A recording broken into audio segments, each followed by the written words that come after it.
So, do you know why maybe I asked you to participate, or what were you I feeling? don't. I'm curious to know. Yeah. I don't know if you had the chance to really look or hear or see any of the things that I've been posting recently. It's very little because I've just been getting people like bits and pieces, but Trip Ups and Triumphs is my podcast. It really is just talking about people's challenges in life from all scopes. So we're talking about, personal issues that you and I have opened up about in the brief time I've been able to talk to you. And then just Hmm. like anybody that can encapsulate like, hey, we've gone through life and struggles, but there is a light at the end of the tunnel. There's something that's motivating, that's something that keeps my drive going and what wakes me up in the morning, what I thrive off of. So I felt like from the conversation that we had when we met that you would be extremely inspiring. You obviously have an audience that enjoys your content, and I thought that it would be a great mix for my audience that I am growing. I told you I got all the Facebook aunties that like me, so And I'm hoping they share my stuff. no, we can get right into it. Okay, sounds good. Three, two, one. Hey everyone, it's Nathan Cabrera, your host with Trip Ups and Triumphs, and I'm so excited to introduce to you today a very special guest.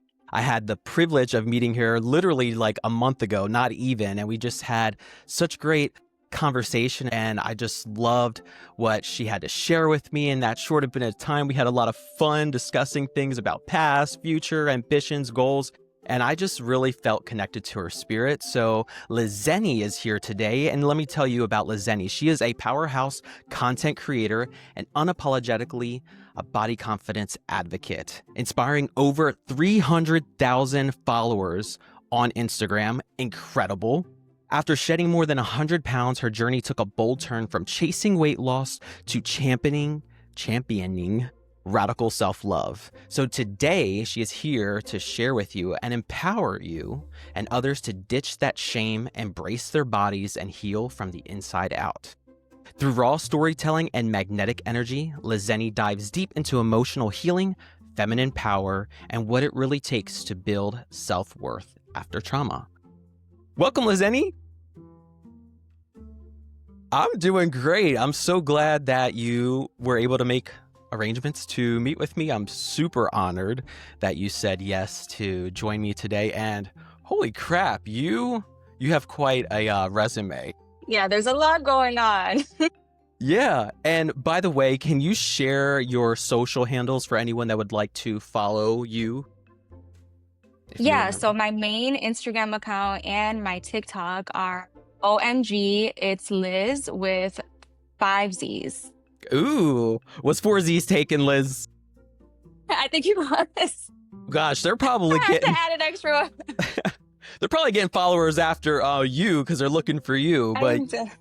yes, please follow Liz. Let me tell you, like, how in the world did you amass such a following? Like, what really took it off? Like, were you doing social media for a long time? Did it just happen overnight? What did that happen? So I've always been into like watching YouTubers and watching girls like do their makeup and do fashion, like try on hauls and stuff like that.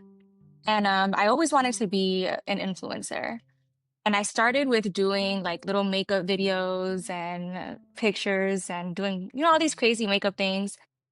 And then I started to document my weight loss journey. And that is when things really took off.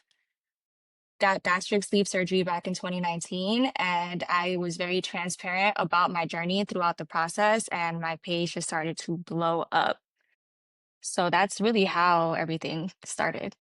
Take me a step back a little bit. Like, so that surgery, a lot of people might, like, what is that process like mentally, preparation? And kind of like the healing process, and what would you tell people that are maybe considering the surgery, and is that considered a shortcut? What are your thoughts on that? So that is a common thing that I hear, especially being so public with it on the internet. One of the main comments I would get is, "You took the easy way out. It's a shortcut." And it's so hard. It's probably one of the hardest things that I have ever done. The easy part was the weight came off quick, but it came at a cost. tons of complications. Some people don't, but I was the lucky one. So I had multiple complications after surgery. Mentally, I went through a really bad depression, went through a really bad breakup. It was kind of, I was starting my life completely over and rediscovering myself. I didn't know who I was anymore. Yeah. I mean, that's and how long did were you, I guess, in recovery, or did that surgery or maybe the time that you considered it until its completion to where you were happy with yourself after the surgery? Um, so I got my surgery December 2019. I want to say the first maybe 6 months, I was happy that the weight was coming off, but I was struggling a lot with complications. So I was a little bit like back and forth about how I felt about my decision.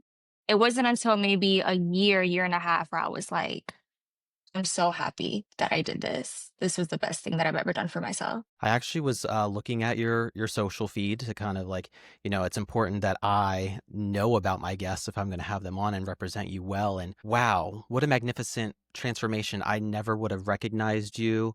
I'm sure that I think at any stage, whether it's weight or looks or internally, externally, people feel some insecurities and about themselves, but kudos to you to like pursuing that transformational change. What recommendations would you have to people that may be considering this as part of their weight loss journey? I would definitely, number one, do your research. Like I said, it was a very hard journey for me and for a lot of people that I know, mentally, physically, emotionally. So definitely do your research. I would turn to surgery as like the last resort. I'd try everything else first. So, me personally, before I ended up getting surgery, I had gone through so many different diets, so many personal trainers. Like, I had literally tried everything. And I felt like I had nothing else that I could do. So, I resorted to surgery. But I wouldn't just outright tell somebody, hey, you want to lose weight, go get gastric sleeve surgery. Definitely try the other things first because it's not as easy as people make it seem. And so you talk about a lot of like the different complications and maybe some of the things that you did to prepare yourself or like even have that as a consideration. You worked out, you tried different diets. How important was like maybe a network or a community or having someone that was there through it all? Did you have anybody during that season? So, when I got my surgery done, an aunt of mine actually got hers done around the same time. It was like a week apart, and we went to the same hospital. So it was nice to have somebody else that was going through the same journey with me at the same time. So we were always like calling each other and, how's it going for you over there? So that was really nice. Were you like, hey babe, I just lost 5 pounds, or like Yeah, every the literally, like, how much did updates? you lose this week? How much did you lose that week? It was so, I loved having somebody else doing it with me. And at the time, I was also back in Boston, and my immediate family was here in Florida. So that made me a bit sad, but I was in a relationship at the time, and I had the support from my partner. So my aunt and my partner were there for me the entire time. That's great. That's wonderful. And so now that I'm thinking about it, we talked about a lot of really awesome things, and I really appreciate you being open to having this topic of discussion with other people on your platform, on others. I think it's a great encouragement for people that may have been in the same shoes. So like a personal question was how much you know was weight kind of a challenge for you growing up? Is this something that you faced as a child, as a young adult? Take me through that whole process because I feel like no one wakes up one day and says, "Yeah, I want to lose weight." Oh yeah, I was always a chubby little kid. I'm Puerto Rican. We be eating. Hey, whip out. Yeah, we be eating. I was always a chubby little kid. It kind of runs in my family. And like I was always eating junk food, always at my grandparents' house, eating Spanish food. So I never really knew much about my like eating right and health and stuff like that. And it got to a point when I got older, I started to kind of let myself go even more. I fell into like this kind of dark hole and this big depression. And I don't know, life just got crazy. And food was my comfort. And yeah, I let myself go. And one day, toward leading up to getting the surgery, things were happening where I was like, I just can't do this anymore. Like, I remember I sat down to go tie my shoe and I was struggling to get my leg up to tie my shoe. And I was like, oh no, I can't live like this. Or I got on the airplane once and I almost had to ask for a seatbelt extender. Wow. I went on vacation. I went to New York and I was having such a hard time walking around the city. And one thing about me is I'm a city girl. I love walking around the city and I was struggling. And that's when I realized like I need to do something about this. I can't live like this anymore. Do you act up? Sorry, that was cheesy. I'm very cheesy. I'm sorry. But you said Not you were a even city this girl, gossip.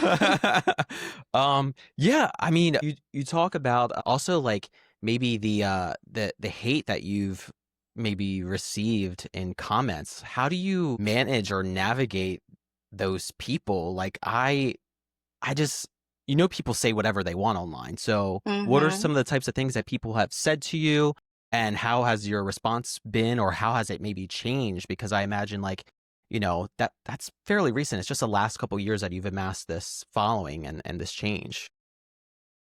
So one thing I will say is there ain't nothing that somebody could tell me that I haven't already heard from my family growing up. I have a very hard shell. It's very rare that I'll see a comment on the internet that'll have me like, "Ooh, that one kind of stung." I've always had this mindset of I do what I want and I don't care what anybody thinks. So, and I think that kind of like prepared me for being on social media. Growing up in a Hispanic family, I've been roasted my entire life, so I'm not a sensitive person. But I have been told a lot of things on the internet. I've gotten death threats to my email. I've had people call me, or people call me fat.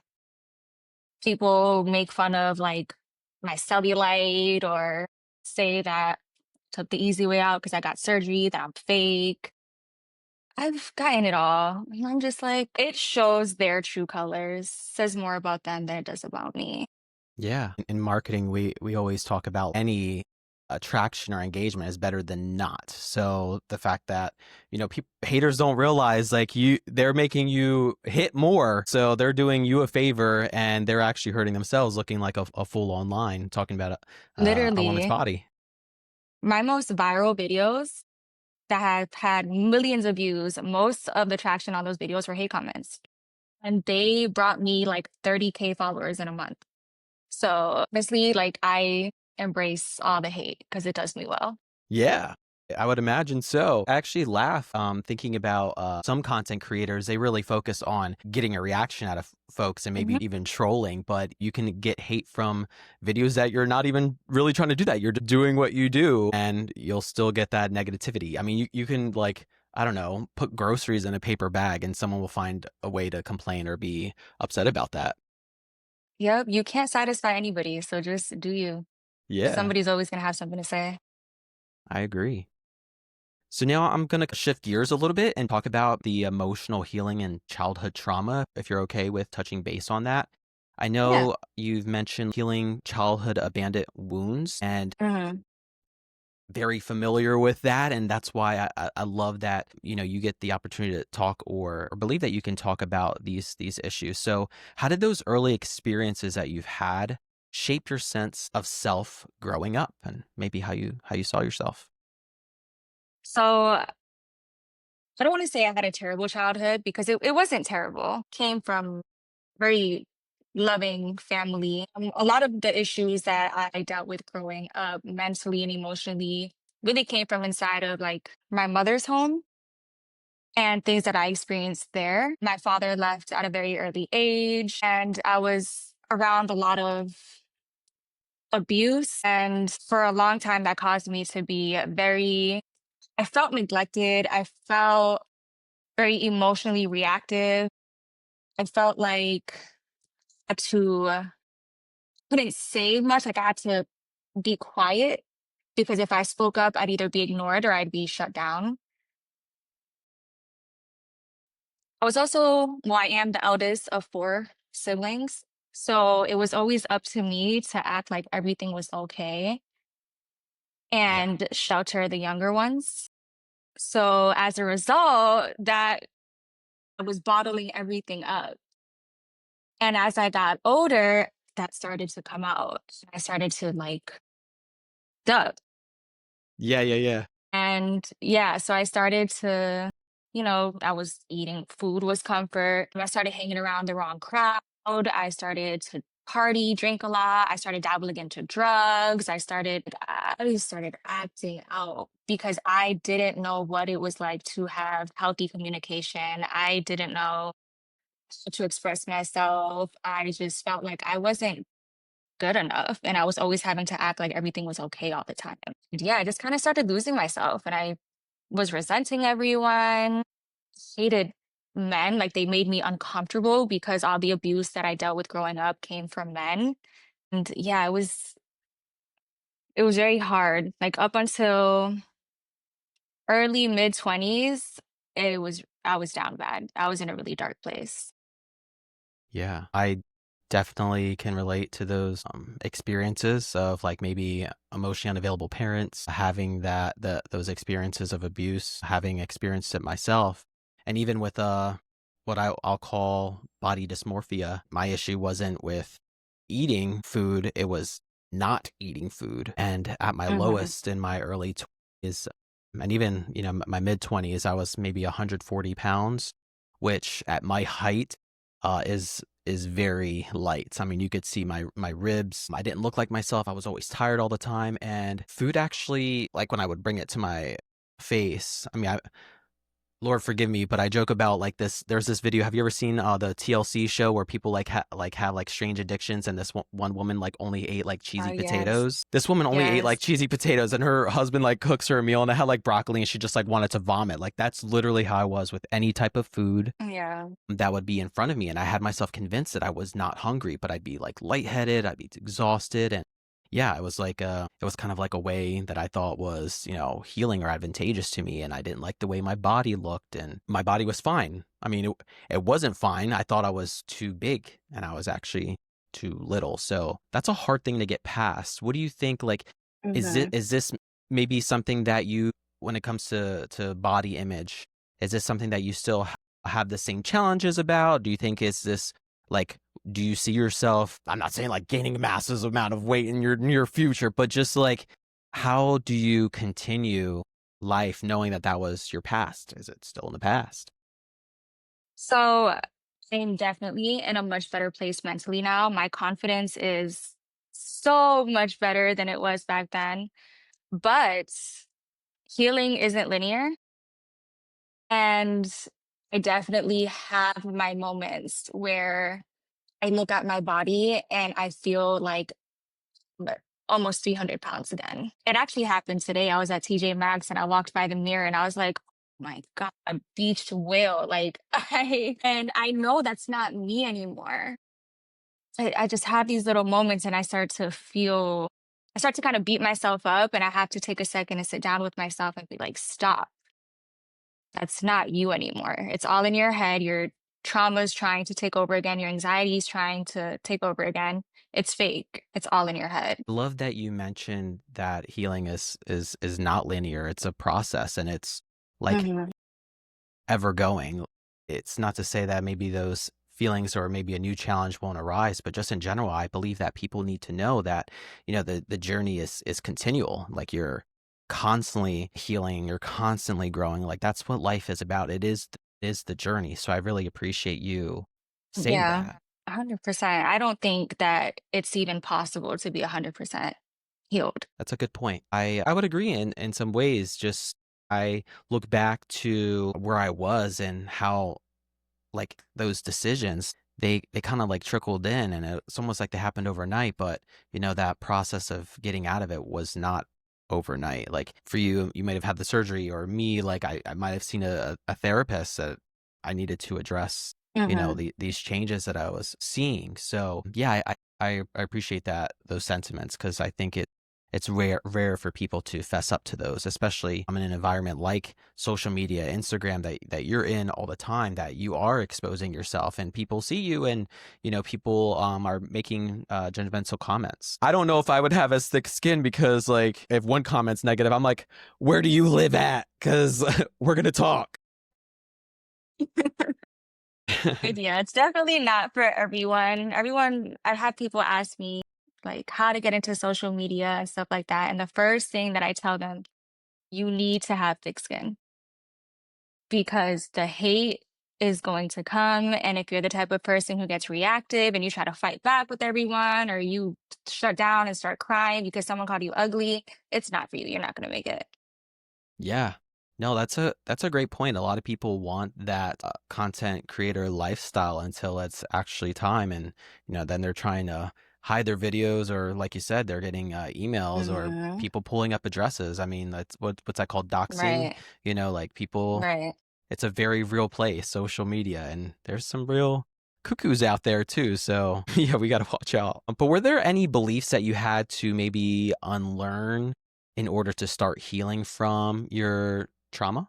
Yeah. I think the biggest one was my discomfort around men because for a long time growing up, I looked at men as they used to intimidate me because, like I mentioned before, a lot of the abuse that I experienced as a child and as a teenager, it came from men. So for a while, I felt like I didn't know how to talk to a man. I didn't know, I couldn't get that connection because anytime I seen a man or tried to get close to a man, in my mind, I was like, one, they're gonna leave, or two, I'm gonna experience some type of abuse. And I was putting that on every single man that I met. And so that was very hard to get over, and I had a lot of anxiety around that. And then when I did get close to a man, I would have a lot of anxious attachment issues because I've always experienced people leaving when I was a child. So I didn't really know how to control that. And I was always scared that any little thing that happened, they were going to leave me. And I would start to cling on and start to like pressure them and do the most, and not knowing that that's the reason they were pulling away. It was because of me. And I would always be like, well, why are they leaving? Why are they leaving? It's me. It's me. I'm a fuck up. So that was a really big thing that I needed to heal was my trauma against men and my anxious attachment and thinking that I was gonna be abandoned all the time. It's so good. I actually recall like having some conversation about that with you when we initially met, and I could relate to that so much because of the abandonment, and we don't realize how what we our response stems from anxiety, from our attachment traumas and attachment styles. And yeah, I Mhm. didn't realize like how, like, looking back at some of my messages to other people from like maybe even 6 years ago, I was like, who the heck is this? Like this person sounds desperate. This person should have left this person. Like they were the one that was like I was the one that was the the bonus. I was the prize. I'm over there begging for somebody to like love me, show me affection, or all these things. And I was just like, whoa, like I'm not even like that on a normal. So I don't even know who that character was. I felt like I was wearing a lot of masks, and it was this whole idea of abandonment and rejection going back and forth. You become a completely different person, and in the moment, you have no control over the way that you're reacting. It just happens, and I'm telling you, you met me now when I'm in my calm girl era, but back in my Me oh too. my It's like, gosh, I was certified crash out, my gosh, and it's so no. embarrassing when I look back at it, I'm like, "Oh, I used to act like that." Yeah, In the moment, you just have no control. You don't know any better. You're just thinking, "Oh my god, they're gonna leave. They're gonna leave. They're gonna leave." Do anything to keep them, and you start to freak out. I did not gather that at all from our conversations. I saw a beautiful Liz on the outside and inside who knew her stuff, was very mature and adamant, and had this self confidence exude from you from chatting with you. And that's why you're telling me this, who you were. I don't see that person anymore. So that's really amazing. So kudos to you. I'm still learning though. Thank you. So, just talking about like maybe like self worth, confidence, and body image, when did the focus move from maybe weight loss to radical self acceptance? And what does that mean to you? So I documented my weight loss journey for a while, and then, there's only so much that you can document. And I felt like I had hit a wall. I'm like, okay, well, I'm not just gonna keep posting transformation videos for the rest of my social media career. Like, I need to switch this up. And throughout my weight loss journey, losing a lot of weight so fast comes with loose skin, cellulite, hair loss, like things like that. And those are things that women are very insecure about. So I started to show it off. I was insecure about it when it was happening. And what really helped me was putting it on the internet. I remember one day I made a video and I was just like, I blew skin on my stomach. I lost over 100 pounds and it blew up. And then I kept doing that. I kept showing people like, there's nothing wrong with this. There's nothing wrong with cellulite. There's nothing wrong with loose skin. There's nothing wrong. Like, these things are beautiful. They make you unique. You don't have to hide your body. And the women just started coming in. And I started getting all of this love and all of these women in my DMs thanking me for being so open and transparent about my body and my journey. And like just reminding women to love themselves regardless of what the internet says their body is supposed to look like. Because you get online and you see all these perfect celebrities and you start to compare yourself, and comparison is a theft of joy. Yeah, And absolutely. women start to get insecure, or men start to get insecure. Like, I don't look like that. They're getting all of this attention. Honestly, when I started to show my loose skin and the cellulite and all that, everybody loved it, men and women. It blew up, and everybody was like, that's what we want to see. This is Yeah. what's special. This is what's unique. Yeah, so So it's I kind of just stuck to doing that. no, that's amazing. I was going to ask about like maybe how the transformation of your content or what we can expect to see moving forward. And it sounds like, you've shifted gears and this is like the new you. It's still you. It's just, maybe the best version that you've wanted to showcase. And maybe the reason why a lot of this content blew up is people were able to see real raw Liz and other people that they may follow. So that's power. Thinking about maybe like your followers, has there been people that have been there since the very start and maybe kind of reminiscing on how like the changes, and do they stay in contact with you? How are you when connecting with your fan base? I love my OG followers, the followers that were there since before I got my surgery. And so this day, they're there rooting me on. I love them so much. And I'm not like very friendly. And if I know you've been following me for a while and you're in my DMs and you're asking me questions, you just want to say, hey, like I will talk to you. I'm very friendly. I answer all questions. I'm extremely transparent, very open. And that's one thing I do pride myself on when it comes to my social media is how transparent and real I am. And I talk to everyone. I don't shut anybody out unless you're being disrespectful, but Which I I'm want sure it you get a to lot of that feel too. like a lot. But I don't want people to look at me and be like, oh, she's stuck up. She doesn't talk to us or whatever. Like, no, I see you guys. I love you guys. I talk to as many people as I can talk to. How do you manage all these social media platforms that you have, knowing that you have such a large following? Do you respond to every comment, or I like it, or what are you doing there? How do you manage this, or how do you foresee managing this in the future? It's a lot, and I do manage everything by myself. I definitely get overstimulated for sure. I have moments where I will maybe take a day or so to myself and I won't really post, or maybe I'll answer all the comments tomorrow, or I'll get back to the questions in the DMs tomorrow. I do try to prioritize because it's very easy for me to burn myself out on the internet. But aside from that, I do really love to everybody. I love seeing the comments. I love engaging. So it can get overstimulating when it's a lot at the same time, but it's also very fun. So it's not something where I'm like, I don't want to do this anymore. This is too much. I hate this. Like, I need control over it. Yeah. I don't want like somebody, like a manager, to be in my Instagram and replying to everybody for me. I don't want that. I like to have control over my stuff. I like to build that bond with my followers. Yeah, that's wonderful.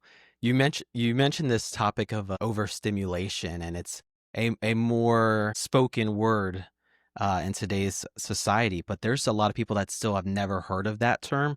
So, how do you explain that overstimulation? When does it happen? And maybe like other people have experienced it and they don't even realize it. Let me give you an example. So sometimes I'll put a question box on my story and when I post it, I'm like, this is going to be fun. I can't wait to answer all these questions. And then a flood of questions come in. And I'll answer like maybe 10 to 15, and they just keep coming in. And I'm like, okay, this is too much. I've answered so many. All these questions keep coming in. Some of them are repetitive. And I just start to get like anxious. And I'm like, this is too much. I can't do this anymore.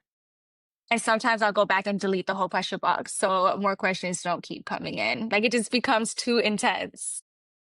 Yeah, I would imagine so. That can be. Do you at least like take the time to turn notifications off or like do not disturb on your phone? Because otherwise your phone's gonna be beeping, right?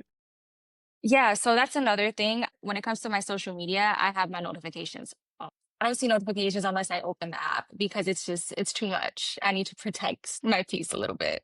That makes perfect sense. So anybody who's feeling overstimulated, take Liz's advice. Maybe hunker down, turn those notifications off, or if you're overstimulated in person, like I know, like going into a different room or different space, like if you're in a crowd of people, there's a party going on. Even like as an extrovert myself, like I gotta have some space sometime so that I can like decompress. Yeah, I'm a huge introvert. So imagine me. Really? I'll be out, and after an hour, I'm like, I need to go right now. Like Yeah. abort mission. This is too much. My social battery is dead. Yeah, you're like, I've had enough of my fun and it's time to go. That's good. So wrapping up on a couple different questions, maybe what's something that you've had to grieve or let go of in order to step into this new version of yourself? Something I had to grieve or let go. Maybe something that it couldn't come with you with where you were going. You had to let that go, that part of you. Well, he owed me for sure. I also had to let go of a lot of friends that I thought were good for me. And I realized they were stagnant. They were still doing things that I wanted to get away from. And I had to leave that behind. My healing journey and my growth, it's been very lonely. And I've had to get very comfortable with being by myself. So I guess, yeah, let go of my codependency because I used to be the type of person that just always needed somebody around and I was scared to be by myself. And my healing journey was when I left my last relationship. I've been single for 5 years. When I left my last relationship, I made a promise to myself that I was going to start from the ground up and I was going to do it completely by myself, no matter how uncomfortable it made me. And I stuck to that. And I have been by myself. And it's been very, very hard. But now I have reached a point in my life where I'm comfortable being alone. And if you're going to come into my space, then it needs, like, I know my worth. Yeah, that's really good. How d- how do you sit by yourself? There's times where I've been anxious or people feel awkward going to get lunch at a cafeteria and sitting by themselves. They can't do it. They right away want to go to our phones. So how do you what are the tools that people need and what does that process look like to be comfortable with being by yourself? Yeah, I definitely had to learn how to get comfortable being uncomfortable.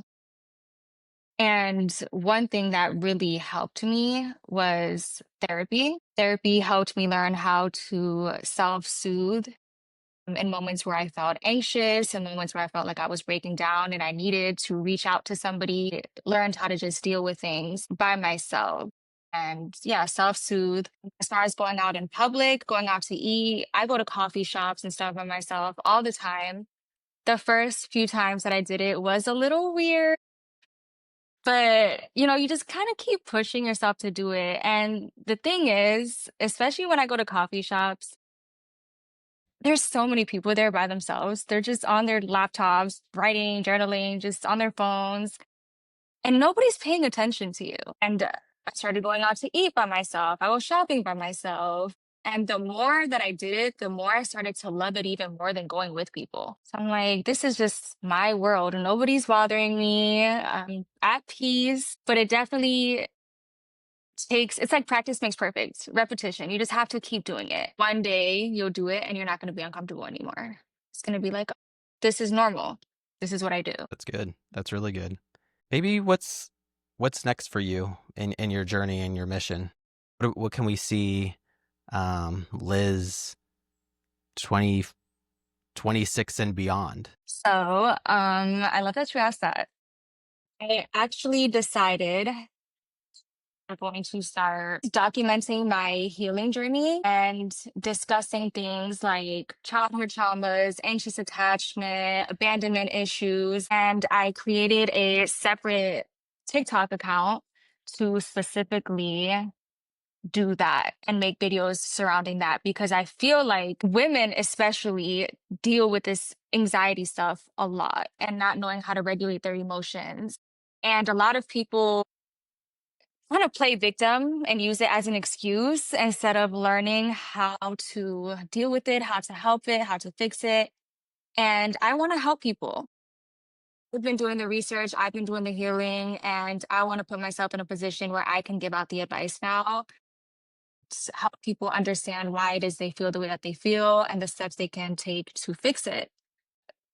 I'm gonna do that moving forward and then, maybe start setting up like one-on-one Zoom calls with other people and stuff like that. Maybe make a little ebook on the Yeah. growth and healing and stuff like that. Yeah, you've lived it. You lived the experience. So you have a lot to offer people that are maybe where you were back in 2019 and across the board, internally, Mm-hmm. externally. And yeah, I think that's a really wonderful idea. And I can't wait to see more of that. I'm sure there's a lot of people. I see like a lot of the influencers doing, coaching and sessions, which is Mm-hmm. fantastic. It makes sense for, your brand and your mission and the goals that you see yourself doing. What would you tell your younger self if you were looking at younger Liz right now who was struggling with self-worth? What would you do to love and nurture her? What did she need? Absolutely. Tell her that it's okay. I would hug her. I would tell her that she's loved. That's really all that she needed back then. She didn't really have there wasn't anyone there telling her that everything was okay.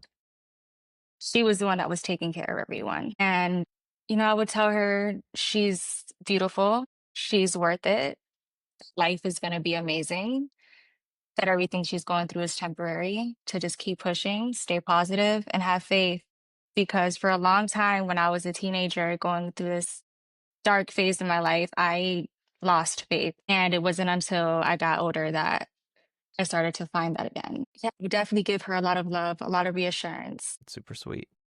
I love running people through that because sometimes we haven't taken a step back to really evaluate what it is that we really wanted until given the opportunity. We never had that opportunity. So thank you. Let's pause for a second. How are we feeling? I know that was a lot. You've been doing excellent, by the way. Thank you. I feel good. Yeah. Is there anything else that you wanted to cover, or you're like, man, how come he didn't mention this before we play a game? No. But if there is anything else that comes up, again, I'm an open book. What it is, I will answer anything. But there isn't anything that I can think of off the top of my head. All right, Liz. So this is the moment, the segment of the show where I like doing a game just because we've been talking about so many things and people are learning about you today and probably wanting to ask more questions. But I have a rapid fire questions game for you, and I'm calling it the famous woman edition of our rapid fire segment. So I'm going to ask a bunch of questions and you ask them or you answer them to the best of your ability within the time that is allotted to you. And the time, if I can get Oh, my okay. finger to it, will be 60 seconds. So this is like a minute to win it.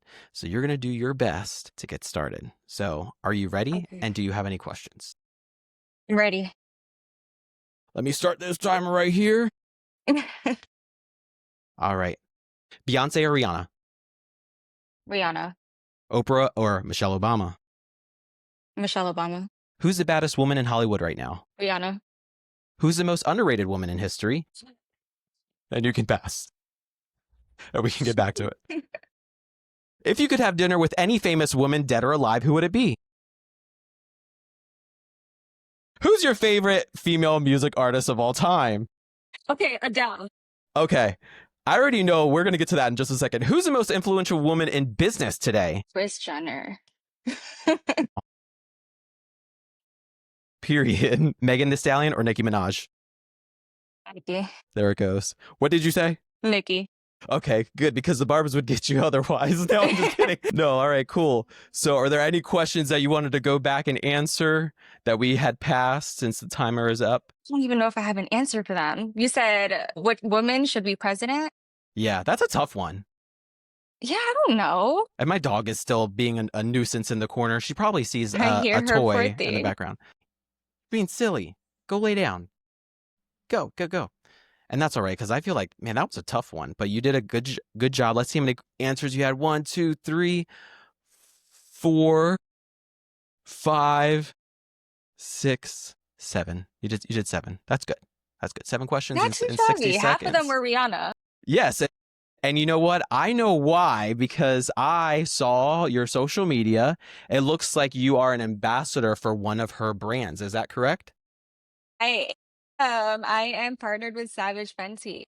And can you tell us how maybe that partnership happened? Did you have to have a certain ratio or a number of followers before that they would contact you, or you contact them about potential partnership? I've always been a huge fan of Rihanna. And then when she came out with her makeup line, her lingerie line, I was all over it. And one day I emailed Fenty. They got back to me and they offered me partnership with them. And I was like, oh my God, is this real life? So I've been with them for about a year now, maybe a little over a year. That's amazing. And from what I see, the feelings are mutual. They like you because they're commenting on your social media. So that's really awesome. So it's not a one-way They're relationship. amazing. You guys love each other. That's awesome. They apparently have a men's line too. I didn't look too much into it. They have boxers, so I'm gonna have to check those out and maybe You get that do. like little ambassador code. Problem is, like, I'm gonna have to work on myself for my body image. Though I know they have sizes for everyone, I still want to look good in my gear They are too. very size inclusive. I was wearing Fenty even when I was bigger. So they have sizes for everyone. I love Fenty. Look at that. See? So, got to do it up, y'all. If you don't have a pair of Fenty gear, get on it. And you can go follow Liz as well, because she likely has some bonuses or some maybe discounts. So I would imagine that they can get through you. I don't know. But Yes, either I way, do have a special link, y'all. look at that. So, anyway, Liz, I really appreciate you playing the game with me. Rapid fire questions. It was really fun. All right, everybody. I just want to thank you all so much for joining us today. I want to thank my very special guest, Liz. Liz, can you remind everybody how they can get connected to you? You can follow me on TikTok and Instagram at OMG It's Liz with 5 Z's. And don't forget it. Until next time, I love you all. Thank you. Be safe and stay healthy. Yay, that was fun. Did you enjoy it?